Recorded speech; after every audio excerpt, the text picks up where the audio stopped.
Old black man, get in the ring! I'm security, sir. I don't fight. That's why I picked you. Colt Brennan, undefeated MMA champion, 22 wins, 0 losses, pointed straight at Byron Fletcher on the live stream. 9-second challenge! I'm going to take down some piece of trash, and you've been chosen! Byron shook his head. 70 years old, name tag on his chest, hands behind his back. Come on, Grandpa! You've spent your whole life hiding in a garbage dump. What honor do you have fighting a champion like this? The crowd laughed. Phones recorded. Nobody stepped in. Colt grabbed Byron's arm and yanked him toward the ring. Byron looked down at the hand gripping him. Something behind his eyes went very still.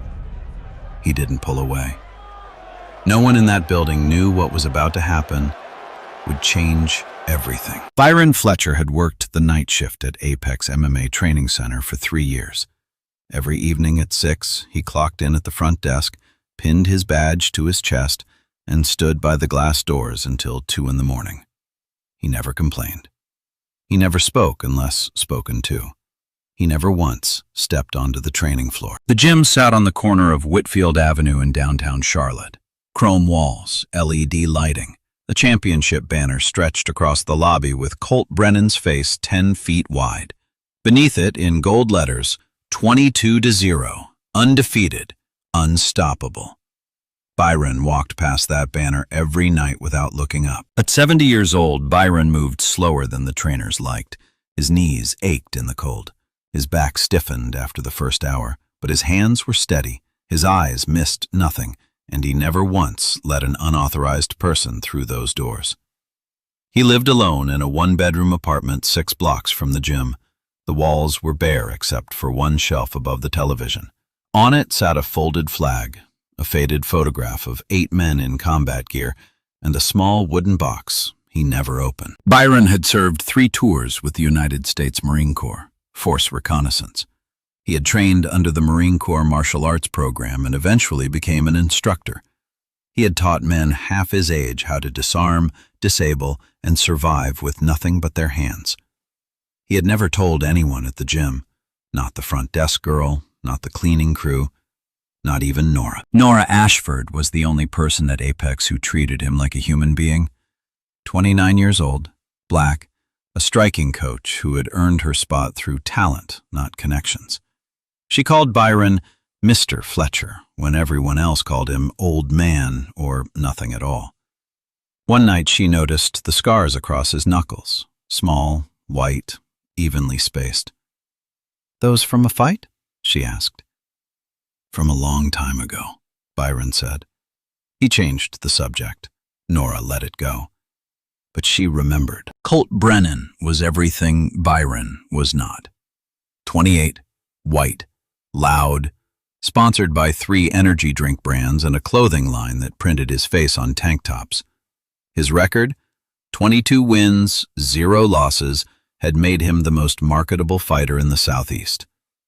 But Colt's talent came wrapped in cruelty. He called the cleaning staff by the wrong names on purpose. He threw used tape at the front desk and laughed when it stuck to someone's shirt. He once poured a protein shake on a sparring partner who tapped out too early and posted it to his 3 million followers with the caption, "Weak people don't deserve recovery drinks." His manager, Wade Prescott, owned Apex. Wade had built the gym around Colt. Every wall, every banner, every rule served one purpose: keep Colt comfortable and keep the money flowing. Wade saw Byron the same way he saw the mop bucket: useful, replaceable, invisible. "Fletcher," Wade said one evening, tossing a set of keys across the desk, Colt's got a private session at midnight. Make sure the back lot is clear and the cameras in Hall B are off. He doesn't like being recorded during training." Byron caught the keys without a word. "And stay out of the main floor. Colt says you make the place look old." Byron nodded.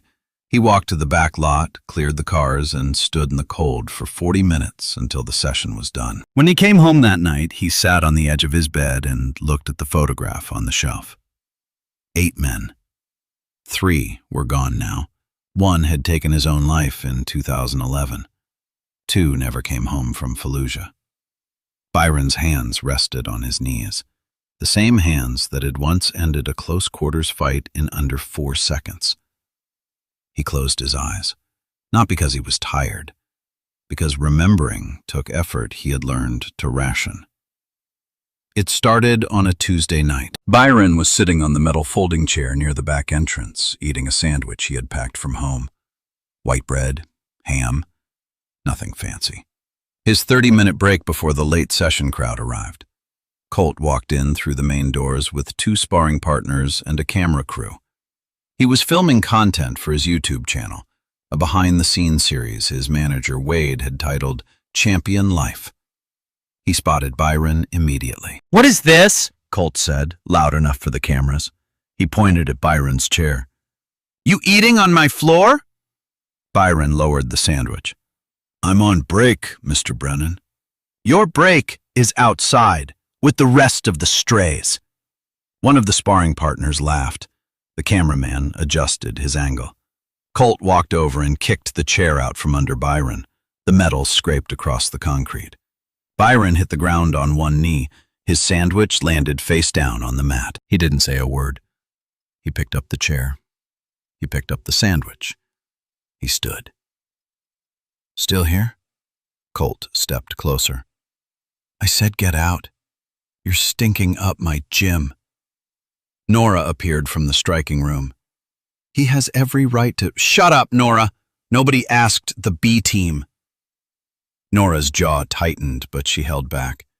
She knew what Colt could do to her career with one phone call to Wade, and Wade arrived right on schedule. He walked in behind the camera crew, saw the scene, and made his calculation in under 2 seconds. "Fletcher," Wade said, "apologize to Colt. Now." Byron looked at Wade, then at Colt, then at the camera still recording. "I'm sorry, Mr. Brennan." Colt grinned. "Louder, for the camera." "I'm sorry." "Good boy." Colt patted Byron on the shoulder like a dog. The crew laughed. The sparring partners clapped. Wade nodded and walked away. Byron stood in the hallway for a long time after they left. His right hand was shaking, not from fear, from something he had spent decades learning to control. Nora found him there 10 minutes later. She didn't speak. She just handed him a bottle of water and stood beside him until the shaking stopped. After the chair incidents, Colt didn't stop. He got worse. It became a routine. Every night Colt trained at Apex, Byron became part of the show. Not as a person, as a prop. Monday, Colt threw a sweaty hand wrap at Byron's face while walking past the front desk. "Hold that for me, Grandpa." Byron caught it without flinching. The wrap was soaked. It smelled like salt and rubber. 2 trainers nearby looked away. Neither said a word. Wednesday, Colt ordered Byron to hold the heavy bag during a filmed session, not for training, for content. "Stand behind it," Colt told the camera. "Let's see if the old man can take a punch through the bag." He hit it so hard Byron stumbled backward into the wall. His shoulder blade cracked against the drywall. The crew laughed. Colt posted the clip with the caption, "When the security guard becomes the punching bag." It got 400,000 views in 2 days. The comments were ruthless. "This old dude is hilarious. Someone get Grandpa out of there. Colt is savage for this." 3.2 million followers and climbing. Brand deals doubled. Colt was winning. Thursday. Colt dropped his mouthguard on the floor, stepped on it with his full weight, and told Byron to pick it up. Byron bent down. His knees cracked loud enough for the nearest trainer to hear. "Hear that?" Colt said to his sparring partner. "That's the sound of something that should have been thrown out years ago." Friday. Colt spit water at Byron's shoes during a live Instagram session. "Oops," he said, grinning at the phone. "Didn't see you there." "Probably because you're irrelevant." The clips kept coming. Colt's followers ate them up. Every humiliation was a thumbnail. Every insult was engagement. Every time Byron bent down to pick something up, Colt's analytics ticked upward. From Colt's perspective, Byron was content, reliable, quiet, never fought back. The perfect victim for a brand built on dominance. He never once considered that Byron might be anything other than what he appeared, a tired old black man too broke to quit. Wade made it worse in his own way, not with insults, with paperwork. He cut Byron's hours from 40 to 28. He moved Byron's shift to start at 11 instead of 6, which meant Byron lost the evening overtime he had relied on for rent. He removed Byron's name from the building access list for the front entrance, forcing him to enter through the loading dock in the back. When Byron asked about the changes, Wade didn't look up from his laptop. "Budget adjustments," Nora overheard. "That's not budget," she said. "That's punishment." "It's management, Nora. Stay in your lane." Nora started keeping a record, dates, times, screenshots of every clip Colt posted. She saved them in a folder on her phone labeled Insurance. She didn't know when she'd need it, but she knew she would. Byron said nothing about the schedule changes. He showed up at 11. He entered through the loading dock. He stood his post and let the hours pass. But something had shifted. At home, Byron cleared the center of his garage. He pushed boxes of old uniforms against the wall. He hung a canvas bag from the ceiling beam, the same beam his wife had once used for a clothesline before she passed. He hit the bag once. Light. Testing. Then again, harder. His left knee protested. His shoulder clicked. But his hands moved in patterns his body had memorized 4 decades ago. Wrist rotation, elbow lock, strike, redirect, control. MCMAP. Marine Corps Martial Arts Program. Level 5. Master Instructor.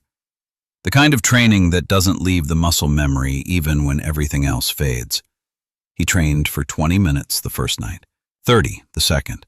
By the end of the week, he was moving for an hour straight, sweating through his undershirt in the dim yellow light of the garage. He never told anyone. One evening, just before his shift, Colt found something in Byron's locker. The photograph had fallen out of Byron's jacket. The same faded photo from his apartment shelf. 8 men in combat gear, faces young, eyes hard. Colt held it up. "What's this? Your bowling team?" He flicked it across the room like a playing card. It spun through the air and slid under a bench. 2 fighters nearby went quiet. Even they felt it had crossed a line. "Pick it up," Colt said. "You're good at picking things up." Byron walked to the bench. He knelt down. He reached under it and pulled out the photograph. He wiped it carefully on his shirt and slipped it into his pocket. He didn't look at Colt when he stood, but Colt saw his hands, curled, shaking. "Relax, old man," Colt said, chewing gum with his mouth open. "It's just a picture." It wasn't just a picture. 3 of those men were dead.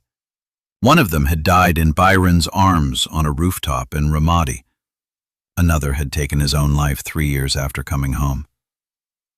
Byron walked to his post and stood there for the next 4 hours without sitting down once. That night, he didn't train. He sat in the garage under the single light bulb and held the photograph until he could hear their voices again. Then he folded it, placed it back in the wooden box on the shelf, and closed the lid. His hands had stopped shaking. That was the part that should have worried Colt the most. Byron called Hank Caldwell on a Sunday morning. Hank picked up on the second ring. 73 years old, still sharp, still loud. The only man alive who had served all 3 tours beside Byron and walked away standing. "You sound different," Hank said. "Something's building," Byron said. "At the gym." "Building how?" Byron told him. The chair, the clips, the mouthguard, the photograph.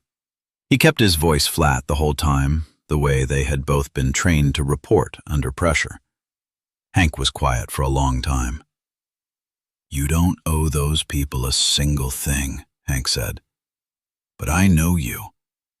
If it comes to it, finish it. Don't hesitate. Don't play nice. You're not a security guard when someone puts hands on you. You're Force Recon. I'm 70, Hank, and I watched you drop a man twice your size in Kandahar when you were 52. Your knees are bad. Your hands aren't. That night, Byron went back to the garage. He wrapped his knuckles with old athletic tape. He worked the bag for 90 minutes.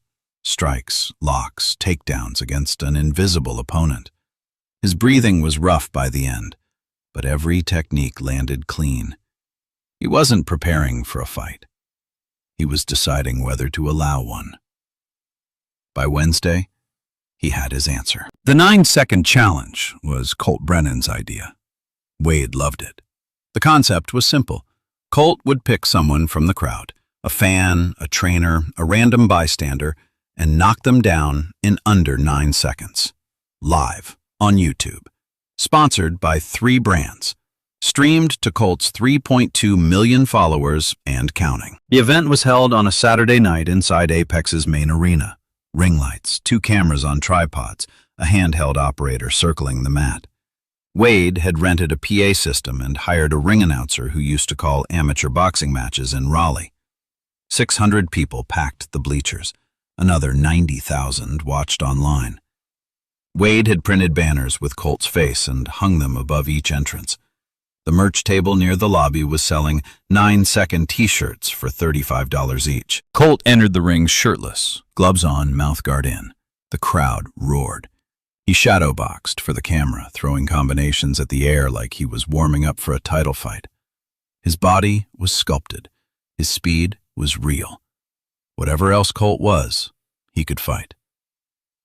"All right," he said into the microphone. 9-second challenge. I pick someone, they step up, I put them down. Simple. He scanned the crowd. His eyes passed over trainers, fans, 2 college wrestlers in the front row who looked eager to volunteer. Then his gaze drifted past all of them, to the back wall. Byron Fletcher stood by the emergency exit in his security uniform, badge on his chest, radio on his belt, hands behind his back. He looked like part of the building. Colt pointed at him. "You." The crowd turned. 600 heads. Byron didn't move. "Old black man, by the door. Get in the ring." Byron shook his head. "I'm on duty." "You're on my clock." Colt grinned at the camera. "Ladies and gentlemen, our challenger tonight, the oldest, most washed-up security guard in Charlotte. Let's see if Grandpa can last 9 seconds. The crowd laughed. Phones rose. The live stream chat exploded. Someone in the front row yelled, "Don't hurt yourself, old-timer." A woman near the aisle shook her head but didn't speak up.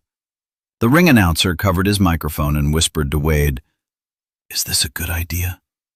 Wade waved him off. Byron stayed by the door. He looked at Wade, who stood near the announcer's table with his arms crossed. Wade nodded toward the ring. Not a request, an order. Byron unclipped his radio, set it on the folding chair beside the exit.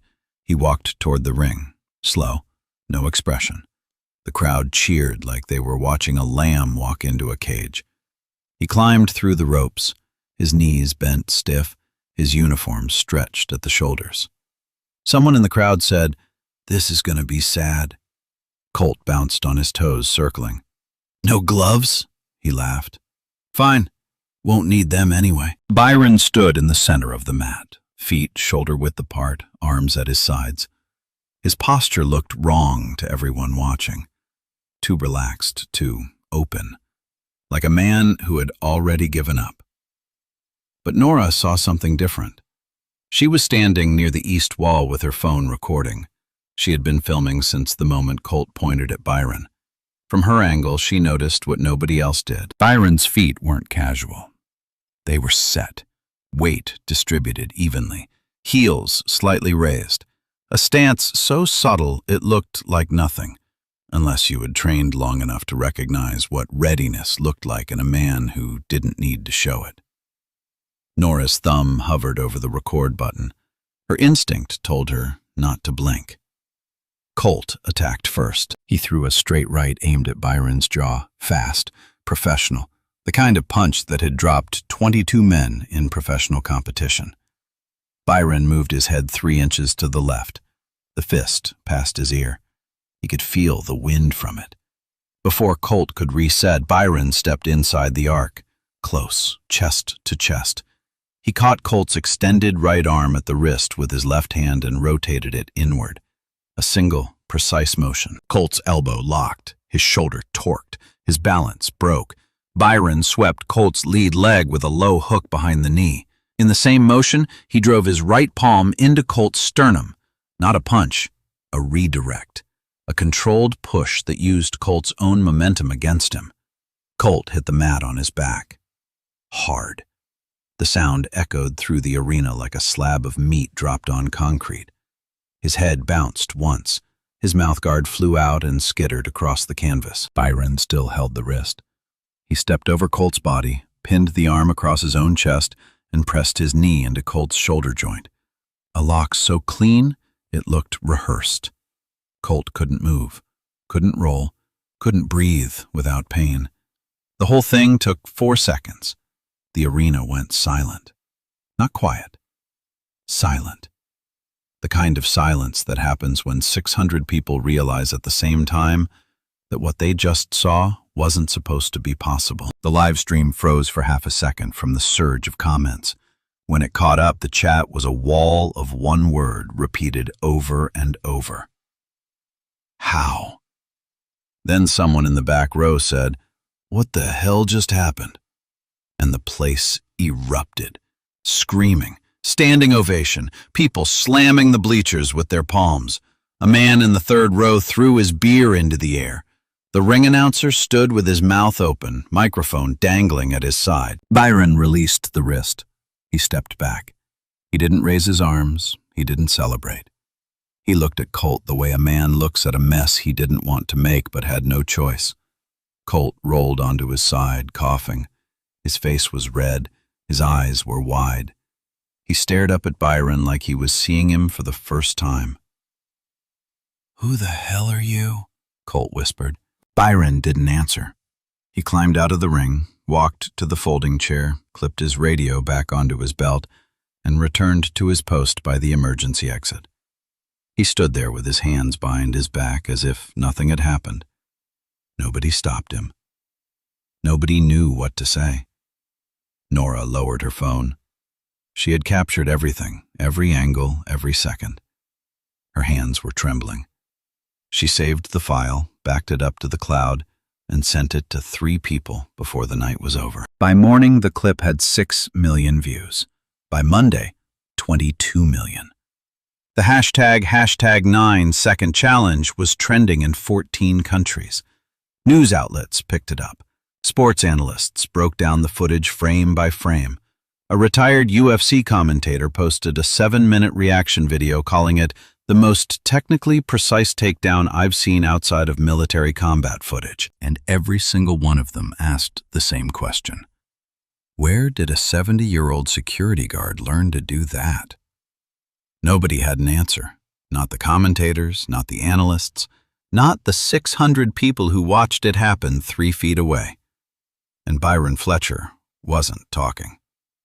Colt Brennan did not take the loss quietly. By Sunday morning, before the clip had even hit 10 million views, Colt had already called his lawyer. By Sunday afternoon, a formal complaint had been filed with the Charlotte-Mecklenburg Police Department. The charge? Assault and battery. The narrative Colt's legal team built was surgical. Byron Fletcher, a 70-year-old security guard with no known martial arts background, had attacked an unarmed entertainer during a charity live stream event. The takedown was premeditated. The wrist lock was excessive force. Colt Brennan, the victim, had suffered a sprained shoulder, a bruised sternum, and emotional distress. Wade Prescott played his part. On Monday morning, he released a video to the media. Not Nora's video, not the live stream footage. A clip pulled from the gym's internal security system. Edited. The version Wade released started the moment Byron grabbed Colt's arm. Everything before that, the pointing, the insults, the order to get in the ring, the physical grab, was cut. Wade had also quietly deleted the original security footage from the gym server. He told the front desk staff the system had crashed. He told the police the same thing. In Wade's version, Byron was the aggressor, a violent old man who had attacked a champion without provocation. The headline hit local news by noon. Elderly security guard assaults MMA champion during live stream event. By Tuesday, it was national. Cable news ran the edited clip on loop. Commentators called it disturbing. A former prosecutor appeared on a morning show and said, "This looks like a clear case of aggravated assault. The man used professional techniques. That suggests training and intent." Talk radio picked it up. A 70-year-old man with that kind of skill set walking around as a security guard? That's not innocent. That's a loaded weapon pretending to be harmless. Callers agreed. The phrase "loaded weapon" trended on Twitter by Wednesday. Colt leaned into it. He posted an Instagram story from a hospital bed, arm in a sling, eyes watering, voice soft. "I just wanted to entertain people," he said. "I never expected someone to try to hurt me like that. I'm scared. I don't feel safe." His publicist had coached every word. It got 11 million views in 8 hours. The comment section was a flood of sympathy. "Stay strong, Colt. That old man belongs in jail. Lock him up." Byron was fired on Tuesday afternoon. Wade called him into the office, slid a termination letter across the desk, and didn't make eye contact. "Effective immediately," Wade said. "And don't come back for your locker. We'll mail whatever's in there." "I have a jacket in there," Byron said, "and a photograph. We'll mail it." Byron walked out through the loading dock for the last time. No one from the staff said goodbye. 2 trainers who had watched the whole thing from the sidelines pretended to be on their phones as he passed. The parking lot was empty. His bus didn't come for another 40 minutes. He stood under the streetlight and waited. The police came to Byron's apartment Wednesday morning, 2 officers. They didn't arrest him, but they took a statement and told him not to leave the city. A detective would follow up. Byron sat at his kitchen table after they left. The apartment was quiet. The folded flag on the shelf caught the morning light through the blinds. The refrigerator hummed. The wooden box sat where it always sat. He hadn't opened it since the night Colt threw his photograph. He had no lawyer. He couldn't afford one. The 3 attorneys Nora had called on his behalf all declined within 24 hours. One said the case was too high profile. Another said Colt's legal team had already contacted their firm with a warning, a thinly veiled threat of countersuits against anyone who represented Byron. The third simply said, "I don't want the headache." The internet was split, but leaning against him. On one side, millions of people had watched the full live stream and seen Colt pick Byron, mock him, and order him into the ring. They flooded comment sections with hashtag Justice for Byron and hashtag 9-second-truth. Fan accounts made compilation videos of Colt's previous bullying clips, showing a pattern of cruelty that went back years. On the other side, the edited clip was cleaner, shorter, easier to share. News networks played it more because it was more dramatic. Outrage drove ratings. And Colt's team spent money pushing it, promoted posts, paid influencers, a coordinated campaign to bury the full video under the edited one. Byron didn't have social media. He didn't post a response. He didn't give interviews. He sat in his apartment and waited. The only person who called was Nora, but Nora didn't wait. She had the full, unedited video. She had the screenshots from months of Colt's TikTok clips humiliating Byron. She had the folder labeled Insurance, dates, times, incidents, wage cuts, schedule changes, everything documented. She reached out to a journalist named Priscilla Dunn at the Charlotte Observer.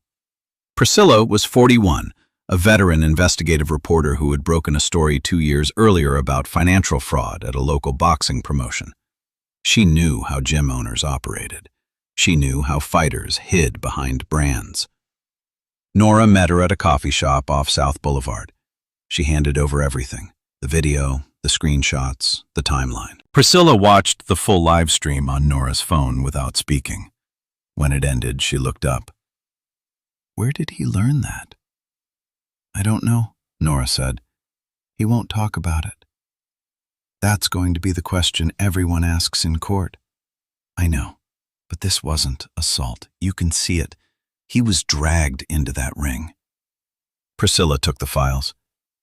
Give me 72 hours. Meanwhile, Hank Caldwell had been watching the news from his home in Fayetteville, North Carolina. He recognized the takedown the moment he saw the clip. Wrist rotation, elbow lock, palm strike, leg sweep. Textbook MCMAP, level 5. The exact sequence Byron had taught recruits at Camp Lejeune 30 years ago. Hank didn't call Byron. He called 6 men, all former Marines, all force Recon. 3 still held active security clearances, 2 had testified in military tribunals. 1 was a retired JAG officer. He told them the same thing. Our brother needs help, and he won't ask for it.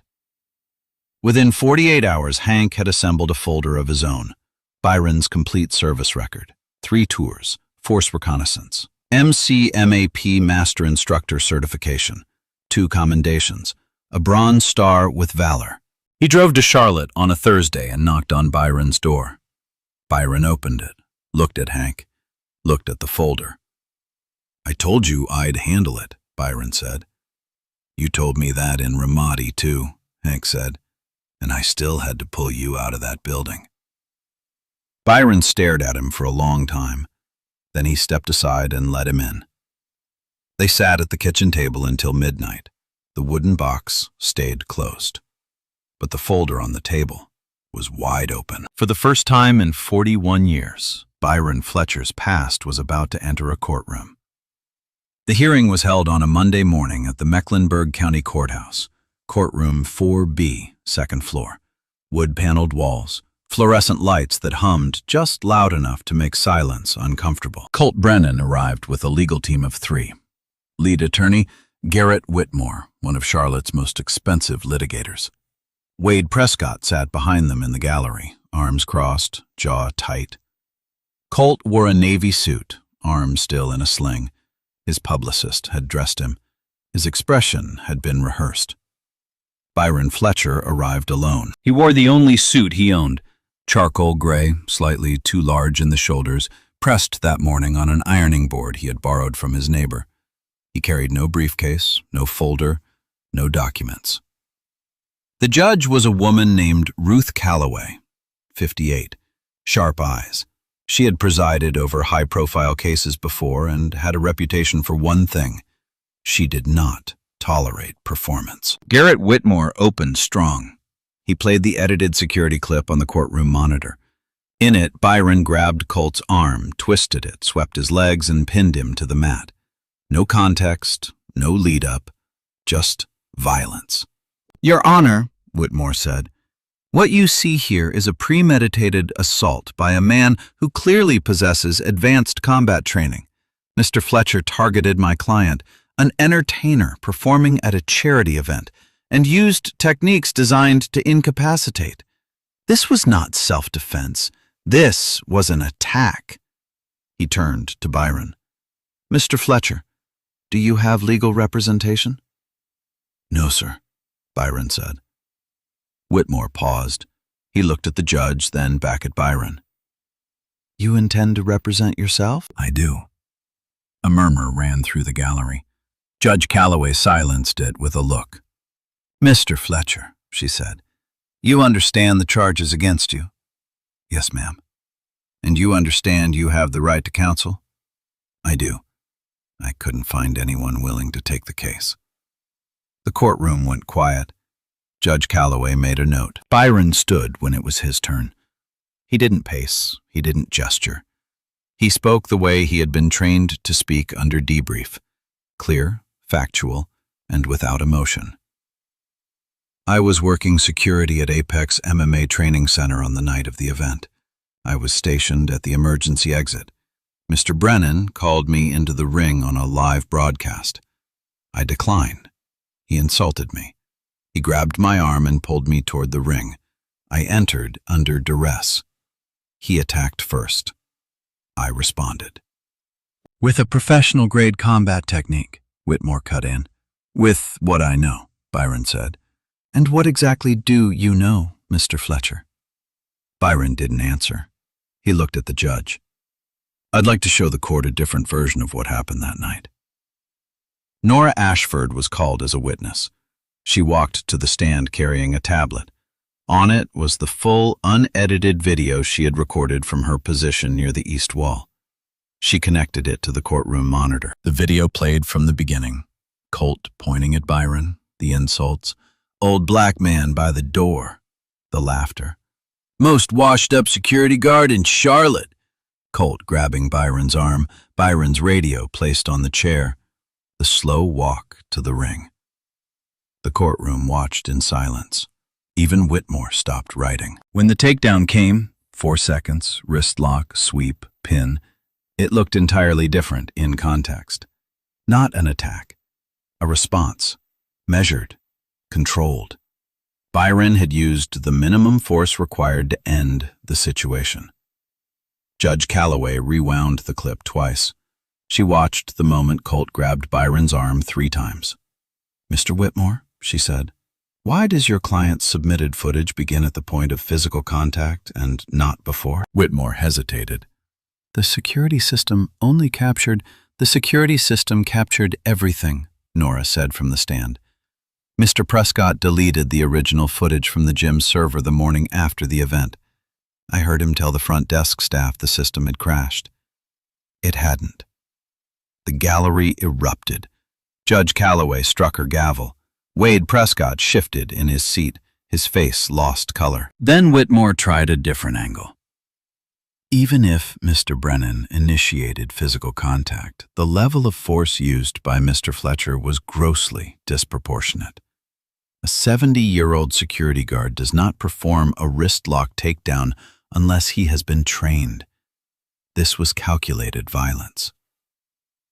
Your Honor, Byron said, I have someone who can speak to that. The door at the back of the courtroom opened. Hank Caldwell walked in. 73 years old, broad shoulders, gray flat top. He carried a manila folder with a Department of Defense seal on the front. Behind him walked 4 men, all former Marines, 3 in suits, 1 in dress blues. The courtroom went dead silent. Hank took the witness stand. He opened the folder and placed its contents in front of the judge. My name is Hank Caldwell. I served 3 tours with the United States Marine Corps Force Reconnaissance Battalion. I served every one of those tours alongside Byron Fletcher. He paused. The courtroom didn't breathe. Byron Fletcher is not a security guard who knows how to fight. He is a former Force Recon Marine, 3 combat deployments. He held the rank of Master Sergeant. He was a certified MCM AP Master Instructor. That's the Marine Corps Martial Arts Program, Level 5, the highest tier. He trained hundreds of Marines in close quarters combat, including me. Hank placed a photograph on the desk, the same photograph Colt had once thrown across the gym floor like a playing card. These are the men he served with. 3 of them are dead. 1 of them died in his arms. Colt's face went white. His hand gripped the edge of the table. The sling on his arm suddenly looked like a costume. Whitmore stood. Your Honor, this is irrelevant to— Sit down, Mr. Whitmore, Judge Calloway said. She read the service record, every page. Bronze Star with Valor, 2 commendations for exceptional service, a letter of commendation from a 2-star general, a combat history that spanned 3 countries and 15 years. She looked at Byron. Mr. Fletcher, why didn't you disclose any of this earlier? Byron stood. Because I didn't think it mattered, Your Honor. I responded to an attack with the least force I could use.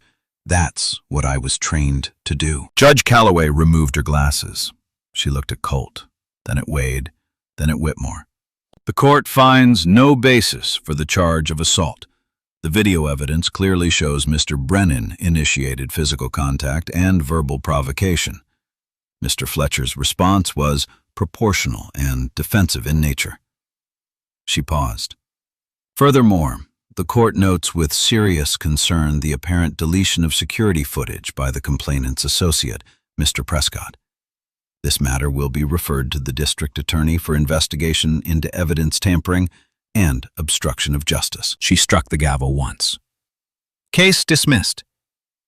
The gallery exploded, not with noise, with something heavier.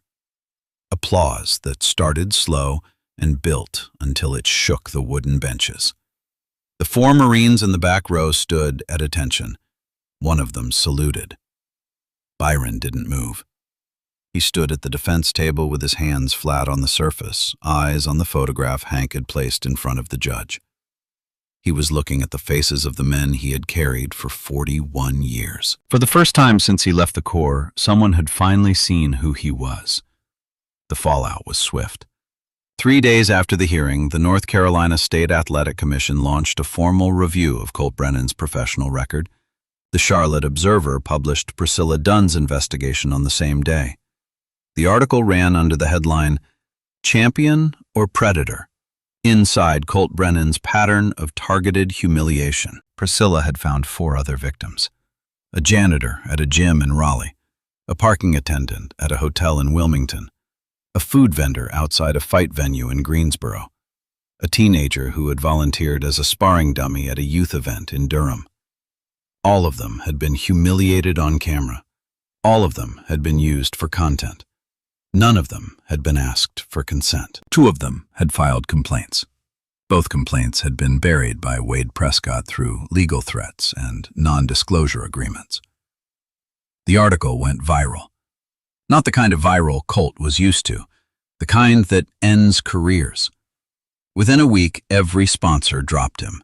The energy drink brands, the clothing line, the supplement company that had paid him $200,000 a year to hold a shaker bottle on Instagram. Every contract terminated. Every logo removed from the Apex banners. The State Athletic Commission acted 2 weeks later. Colt Brennan was stripped of his middleweight title. His record, 22 wins, 0 losses, was placed under review. He was suspended from sanctioned competition for 5 years. The commission cited conduct detrimental to the integrity of the sport and a documented pattern of exploitation targeting non-combatants. Colt's lawyer filed an appeal.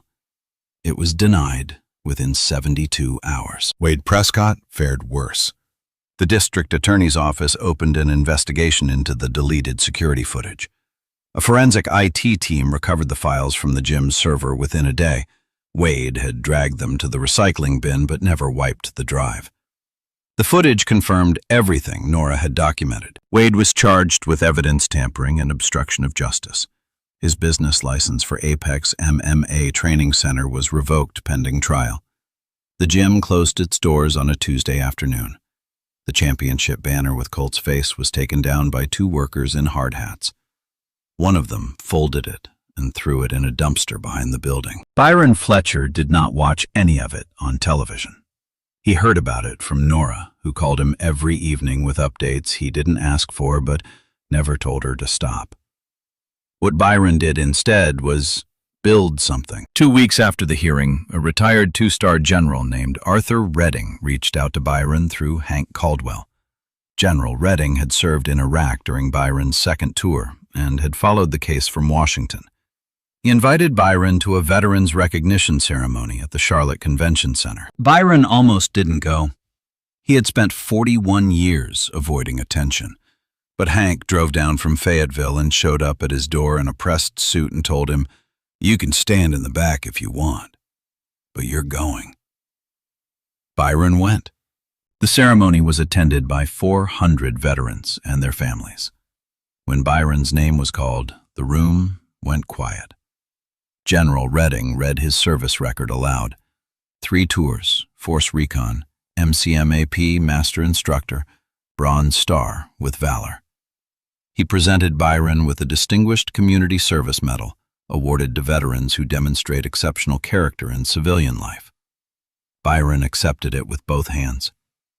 He didn't give a speech. He nodded once and walked back to his seat. The standing ovation lasted 2 full minutes. Hank stood in the front row and didn't clap. He just watched. That was enough. Within a month, Byron opened a free self-defense program for elderly veterans at a community center in West Charlotte. He taught 3 classes a week: basic hand-to-hand techniques, balance, awareness, confidence. He never called it MCMAP. He called it Tuesday and Thursday mornings. Nora became his partner. She handled scheduling, outreach, and funding applications. She had quit Apex the day after the hearing and never looked back. The program's first class had 9 students. By the end of the second month, it had 43. The hashtag never underestimate trended nationally the week of the ceremony. It stayed in rotation for 11 days. It wasn't about a fight.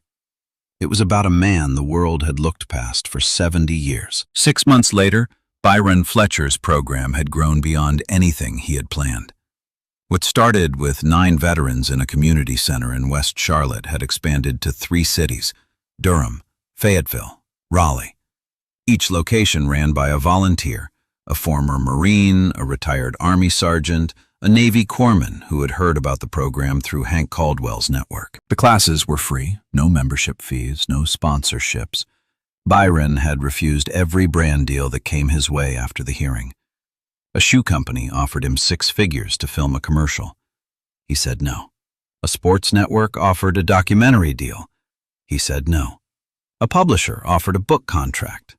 He said no. "I'm not selling anything," he told Nora when she handed in the latest offer.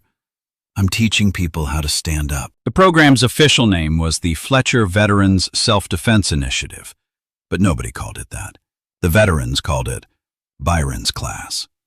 The community center staff called it the Tuesday thing. Byron called it nothing. He just showed up 3 times a week and taught. His students ranged from 62 to 84 years old. Some had served in Vietnam, some in Desert Storm, some in Iraq or Afghanistan. All of them had been told at some point that they were too old, too slow, too broken to matter. Byron taught them otherwise. Not with speeches, with his hands. In April, Colt Brennan posted a video. It was filmed in his apartment. No publicist, no sling, no production crew. Just a phone propped on a kitchen counter and a man sitting on a stool. "I owe an apology," Colt said. He didn't look at the camera at first. "To Byron Fletcher, to everyone I used for content. I told myself it was entertainment. It wasn't. It was cruelty, and I'm the only one responsible for that." The video was 12 minutes long. He named the janitor, the parking attendant, the food vendor, the teenager. He didn't make excuses. He didn't cry. He spoke in a flat voice that sounded nothing like the man who had once stood in a ring and called a 70-year-old man a piece of trash on live stream. The internet was divided. Some people accepted it. Some didn't. Most didn't. Byron never watched the video. Nora told him about it. He listened, nodded, and said, "Good for him."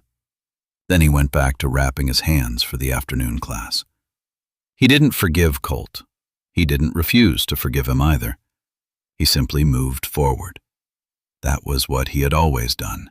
In Ramadi, in Kandahar, in the loading dock behind Apex MMA at 2 in the morning. By June, the Fletcher Initiative had 61 active students across 3 locations. A local news crew filmed a segment at the Charlotte Center.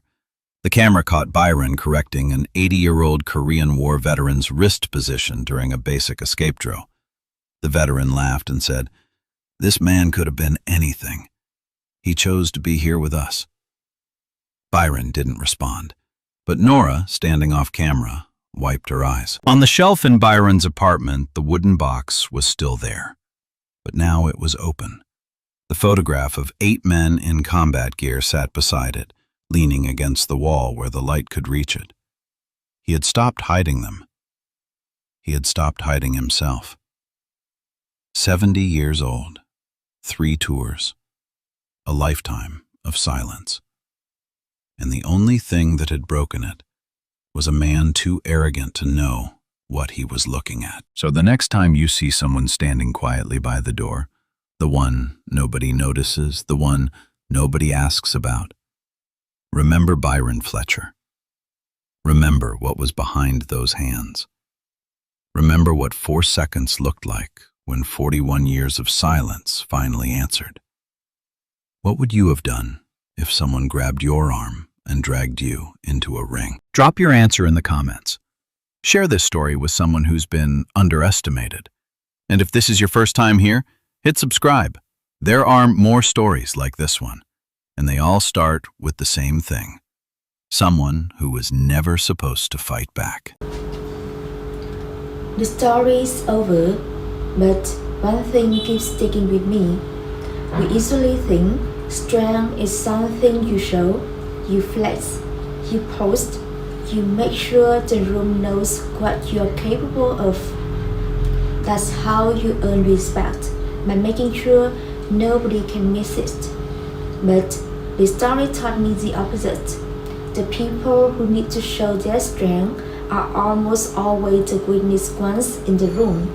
And the people who actually have it, they never bring it up. They already know what they are. They don't need you to confirm it.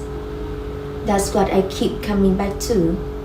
The champion had 22 wins, 3 million followers, a banner with his face on it, and he still needed to humiliate a 70-year-old man to feel powerful. All that success, all the talent, still not enough. He still needed somebody beneath him to feel like he was on top. That's not strength. That's emptiness wearing a costume.